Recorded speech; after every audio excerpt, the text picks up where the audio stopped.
60% બધું મેડ for each other હોય અને 40% એડજસ્ટમેન્ટ, એક્સેપ્ટન્સ અને કોમ્પ્રોમાઇઝ હોય.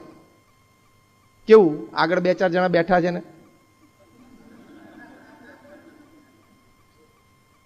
કોઈનું પોતાનું ધાર્યું કાયમ થતું નથી, ઘરમાંય નહીં ને ઓફિસમાંય નહીં.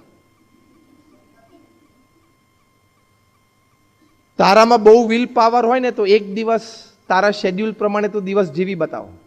હું તો આ મોટા મોટા કોર્પોરેટ્સને ચેલેન્જ કરું છું કે સવારે 7 વાગે તમે તમારો દિવસનો શેડ્યુલ બનાવ્યો કે મારે 10 વાગે આ કરું, 10:30 આ કરું, 11 વાગે આ કરું, 2 વાગે આ કરું, 5 વાગે, એ આખો દિવસ તે જે સવારે નક્કી કર્યો પ્રમાણે જીવી બતાવો. કોઈ નથી કરી શકતું. 60-70% પહોંચે એટલે બહુ જ સારું કહેવાય. કારણ કે ઘણી બધી વસ્તુ તમે નહોતી ધારી એવી ઊભી થાય, લોકો નહોતા ધારે એવા મળવા આવી જાય, કંઈક ઇસ્યુ ઊભો થાય, ક્લોઝ ફ્રેન્ડ હોય ને નિયર એન્ડ ડિયર વનમાં કંઈક ઇન્સિડન્ટ બની ગયો, તારે હોસ્પિટલ રશ થવું પડે, વોટ એવર.